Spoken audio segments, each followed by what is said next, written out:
quem tem má circulação e trombose pode retirar a veia safena? Como que é a vida da pessoa de quem não tem mais a safena? A safena vai direto para o coração? Quantas safenas nós temos? O que é refluxo na safena? Qual a relação do refluxo e a trombose? E se você precisar da safena para operar o coração no futuro? O que vai acontecer com você? Você vai ter uma vida normal? Vai ter problema? Tem outra alternativa? Hoje nós vamos falar então aonde tudo isso se interliga, qual a relação entre a safena, má circulação, trombose, coração.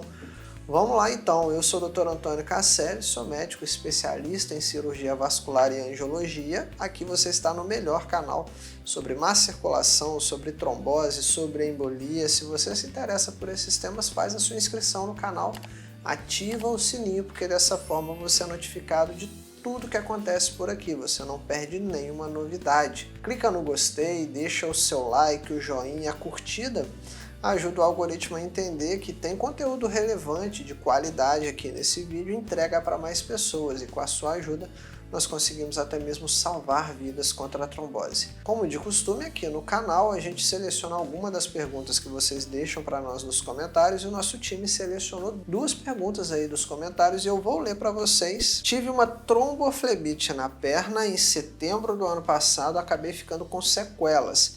Em qual caso é necessário uma intervenção cirúrgica devido à sequela? Quais são os riscos da remoção da safena e da recuperação e da vida sem essa veia? E a segunda pergunta, quais os efeitos colaterais da retirada da safena? Então o que é a veia safena? Ela é uma veia que existe na nossa perna. Na verdade, cada perna tem 2 veias safenas. Uma veia chamada de safena interna ou safena magna, e uma segunda que chama safena parva ou safena externa. Então, fazendo o cálculo, todos nós temos 4 safenas no corpo, 2 em cada perna. A safena, ela não é uma veia que vai direto da perna para o coração, não. A veia safena externa, que passa pela batata da perna, pela panturrilha, ela se liga na veia poplítea, que é a veia que passa atrás, na dobra do joelho. E a veia safena interna, ou safena magna, ela passa pela região do meio da perna e vai se ligar na veia femoral, na virilha. A veia femoral vai se ligar nas ilíacas, as ilíacas vão virar a cava e a cava que vai para o coração. Então a safena não vai direto para o coração.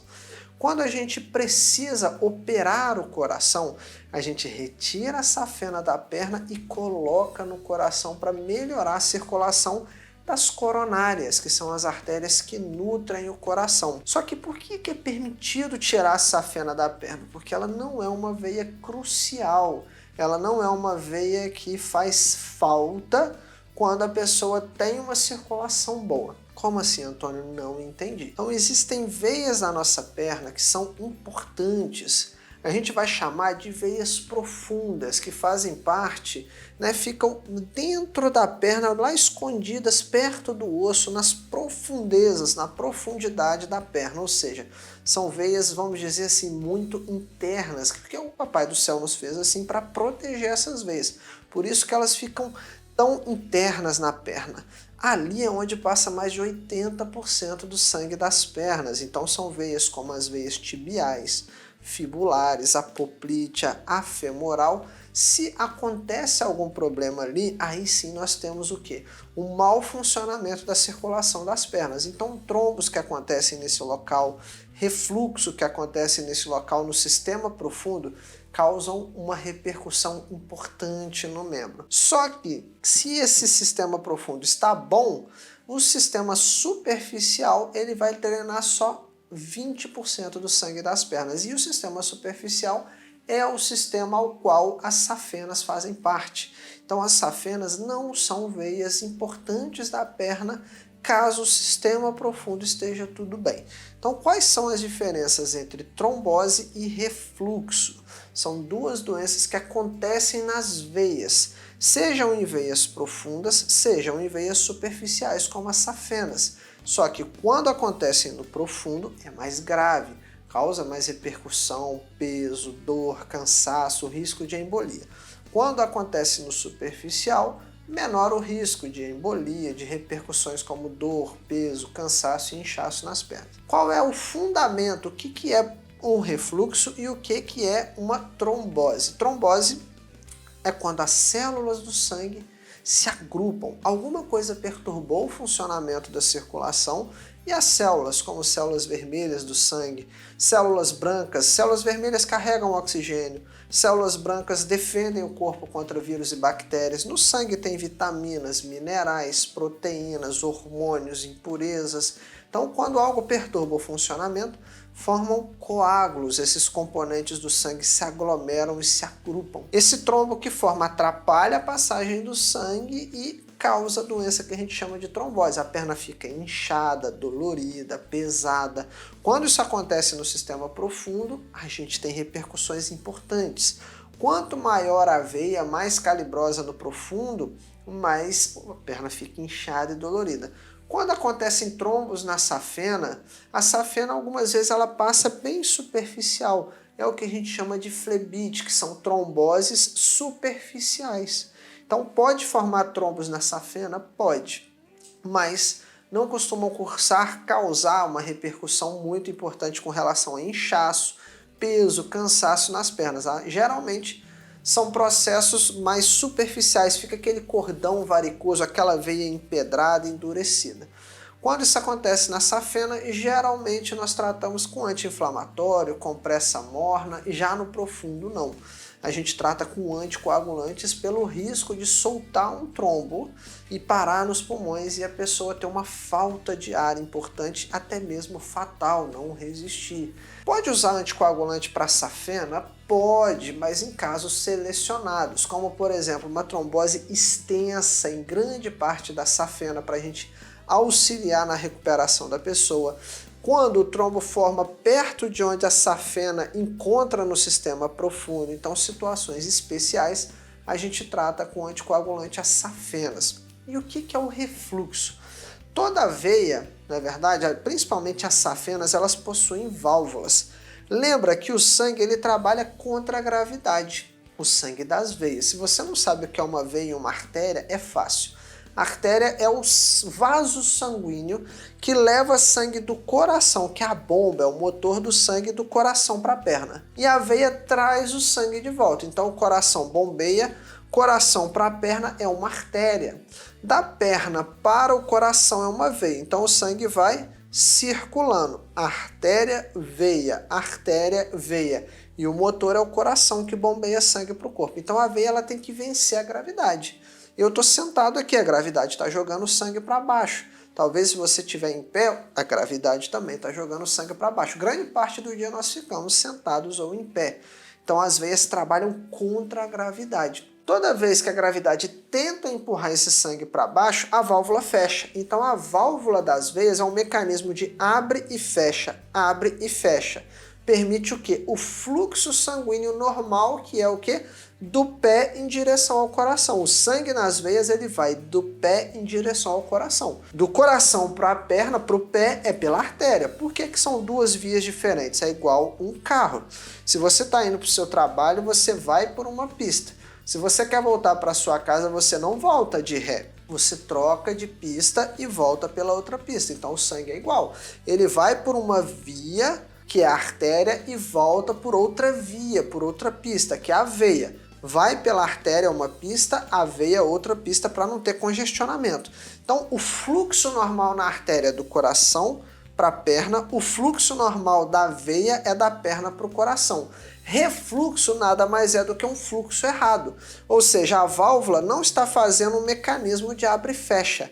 A veia, pessoal, ela só sabe dilatar. O cabelo só sabe ficar branco, a pele só sabe enrugar e a veia só sabe dilatar. Então, quando a veia dilata, a válvula não consegue fechar mais. Então, o sangue vai, fluxo normal, e ele volta, porque a válvula não consegue fechar mais. A veia dilatou, a válvula afastou. Então, o refluxo é isso, é o sentido errado do sangue dentro de uma veia. Por quê? Porque a válvula não consegue mais fechar e a gravidade joga o sangue para baixo. Então, o refluxo bagunça a circulação no sangue. O refluxo, ele causa uma desordem, é como se você estivesse andando de carro e engatasse a marcha ré. Você anda um pouquinho para frente, fluxo. Você dá a marcha ré, refluxo. Anda, fluxo, volta, refluxo. Ou seja, está bagunçando a circulação. Imagina você fazendo isso no trânsito. Então, uma veia safena doente, ela prejudica a circulação e pelo fato dela bagunçar a circulação, ela pode causar uma má circulação e aumentar o risco de uma trombose. Então, pessoas com doença venosa, problemas de circulação como refluxo nas veias, ela pode ter, dependendo da gravidade do caso, claro, até 23 vezes mais risco de ter uma trombose do que uma pessoa que não tem essa situação, que é um refluxo nas veias. O refluxo da safena, ele pode ser tratado de diversas formas. O principal raciocínio por detrás do tratamento do refluxo é destruir a veia que está com esse fluxo errado, vai e volta, fluxo e refluxo, é destruir aquela veia ou aquele pedaço de veia que tem o refluxo para que o sangue passe por veias normais, veias onde o sangue está circulando certo, ou seja, só em um sentido, só no sentido do retorno venoso, do fluxo normal. E quais são as formas de eu destruir essa veia? Tem várias formas. Tem a cirurgia, que é para arrancar a veia, tem o laser, que é para queimar a veia, a aplicação ou a injeção de espuma é para queimar a veia por conta de química abrasiva. Então, assim, você tem que destruir a veia. Você destrói arrancando? Ok, cirurgia. Você destrói queimando com energia térmica? Tem essa modalidade de tratamento, que é o laser ou a radiofrequência. Você quer destruir, queimar a veia de forma química? Aí você pode injetar espuma, injetar líquidos, substâncias cáusticas, como a glicose por aplicação. Então, o princípio de tratar veias doentes do sistema superficial, lembra que eu te falei que o superficial drena 20% do sangue da perna e quando o sistema profundo está bom, ele dá conta de carregar o sangue do superficial, ou seja, o profundo passa 80%. Quem carrega 80% do sangue das pernas, carrega 100%. Então, se a pessoa tem veias doentes no sistema superficial, nós vamos destruir aquelas veias, seja por cirurgia, radiofrequência, laser, espuma. Então, não existe só cirurgia para varizes ou só cirurgia para safena. Existem vários tipos de tratamento e vai depender de cada caso.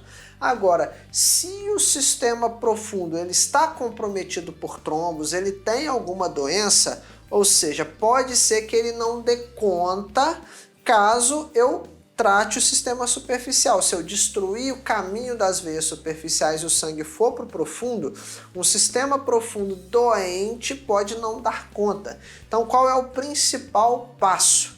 Para você decidir se tem trombo ali, se tem refluxo, se o superficial está com problema, se o profundo está com problema, para você estudar a circulação, você precisa de um exame. Então, geralmente, através de um ultrassom com Doppler, depois que você faz esse exame de circulação, você é capaz de entender o que está acontecendo naquela circulação. Então, se você entende que o quê? Que o sistema profundo está bem e o superficial está com problema, você está autorizado a destruir aquela veia defeituosa para o sangue ir para o sistema onde as veias estão saudáveis e vão dar conta de drenar aquele sangue da perna. Então, na grande maioria das vezes, a recuperação de quem trata veia safena, retira ela, faz laser, faz espuma, é ter uma vida normal. Mas é necessário a gente garantir que o sistema profundo vai dar conta de carregar esse sangue. Se a pessoa tem problema no sistema profundo, ou seja, tem uma trombose venosa profunda e tem refluxo na safena, aí a gente precisa ponderar os riscos e benefícios. Por quê? Porque existe o risco da gente sobrecarregar o sistema profundo, já que ele também apresenta doença. Então vamos lá, vamos responder as dúvidas. Quais são os riscos da remoção da safena e da recuperação? Os riscos são inerentes ao procedimento. O procedimento cirúrgico tem risco de formar hematomas, risco relacionado à infecção, porque envolve cortes, risco relacionado à anestesia, riscos com relação ao sistema profundo, né, desenvolver trombos, já que a pessoa pode ter uma alteração no fluxo sanguíneo, então tudo isso é possível. Só que os riscos geralmente são baixos caso a pessoa faça um pré-operatório bem feito. Com relação ao laser, a radiofrequência e a espuma, eles costumam ser o quê? Menos agressivos, já que a pessoa consegue andar depois da espuma, depois do laser, num curto período de tempo, ela já consegue se reabilitar. Também existem os mesmos riscos, só em menor frequência, vamos dizer assim. Então a espuma pode manchar um pouquinho a pele? Às vezes pode, se for uma veia muito superficial, uma concentração muito grande. Pode ir um pedaço de espuma, um êmbolo, ir lá nos pulmões, a embolia? Pode, gente, mas os riscos feitos com pessoas experientes são baixíssimos. Com laser, a radiofrequência pode queimar um pouquinho a veia do profundo? Pode, só que em mãos experientes o risco é muito baixo. O principal é o quê? Fazer um planejamento bem feito, ver se realmente tem doença no superficial e precisa ser tratado, e se o profundo está tudo bem. Então, os riscos da remoção na safena, para quem fez um pré-operatório e um estudo adequado da circulação, é muito baixo, principalmente em mãos experientes. E os efeitos colaterais da retirada da safena em uma pessoa com a circulação no sistema profundo saudável praticamente é inexistente. Então, o ideal é o quê? O fundamental, estudar a circulação e entender o que? A melhor modalidade de tratamento para aquela pessoa. Mas, no geral, retirar a safena para quem teve trombose, caso o sistema profundo se recuperou da trombose, não vai ter maiores problemas durante a vida. E, para finalizar, vamos lembrar, a gente tem 4 safenas, nós só vamos mexer nelas se elas estiverem doentes. E a melhor modalidade de tratamento, seja cirurgia, laser, espuma, radiofrequência, vai depender de cada caso. É uma mulher jovem, de 30 anos, sem filhos, talvez uma modalidade de tratamento diferente de uma senhora de 60, 70 anos com uma úlcera na perna, ou de uma outra pessoa aqui, né, uma mulher ou um homem que tem 2 filhos, tem que voltar a trabalhar porque precisa levar sustento para casa. Então existem várias opções de tratamento porque existem vários tipos de pacientes. Não existe aquela que é a melhor. Depende de cada caso. Depende do tamanho da veia, depende da realidade de vida da pessoa. Tudo isso interfere no tratamento e, claro, sempre com planejamento pré-operatório adequado. Se você quer entender como cuidar da sua circulação, blindar as suas veias contra a má circulação, trombose, embolia, o protocolo antitrombose é o nosso programa avançado. Lá você vai receber mais de 150 exercícios para deixar as suas veias mais fortes do que a má circulação. Você vai entender como usar dispositivos como meia, polaina, ataduras, bandagens, canelito, compreflex, compreboot, várias ferramentas para melhorar ainda mais a circulação nas suas veias, como identificar na sua vida situações como: será que na sua alimentação você não está ingerindo coisas que envenenam a sua circulação, que prejudicam as suas veias, situações no seu dia a dia que talvez você nem saiba que aumentam o risco de você ter uma trombose? Então, no protocolo antitrombose, você vai receber um plano de ação para ter a certeza que está fazendo tudo que está ao seu alcance para poder blindar a sua saúde cardiovascular. Lá é para quem já teve trombose, já venceu uma embolia ou já tratou uma varize e não quer passar por isso de novo. Para você que está lutando contra esses problemas e para você que nunca passei por nada disso, mas eu quero ficar longe, não quero ter esse tipo de problema, o protocolo antitrombose é para você que está dentro de um desses 3 grupos. Quem já venceu essas doenças, quem está lutando contra doenças da circulação e para quem quer ficar protegido e de fato combater a má circulação e não passar por nada disso. Na descrição desse vídeo tem um link, é só clicar para conhecer mais detalhes do protocolo antitrombose e lá vai ter instruções de como fazer a sua inscrição, o seu cadastro para participar do nosso programa. Não esquece de se inscrever no canal, ativar o sininho, porque dessa forma você não perde nenhuma novidade, você é notificado de tudo que acontece por aqui. A sua curtida, o like, o gostei, o joinha é importante para o algoritmo entregar esse vídeo para mais pessoas, para o algoritmo entender que tem conteúdo relevante aqui. Então, se você aprendeu alguma coisa importante, mais pessoas precisam saber disso. E o seu joinha, a curtida, clicar no gostei ajuda a gente chegar até mais pessoas e até mesmo salvar vidas contra essa doença. Nos comentários, vai lá, deixa para mim o seu nome, de qual cidade você está falando, deixa a sua pergunta, a sua dúvida sobre o seu caso, ou o que você quer saber mais aqui, sugestão para os próximos vídeos, o que você não está gostando aqui no canal. É o nosso ponto de contato, o nosso ponto de interação, onde eu posso entender um pouco mais o que está passando aí do outro lado e a gente trazer um conteúdo cada vez mais relevante e com mais qualidade para você. Te espero no próximo vídeo. Até logo!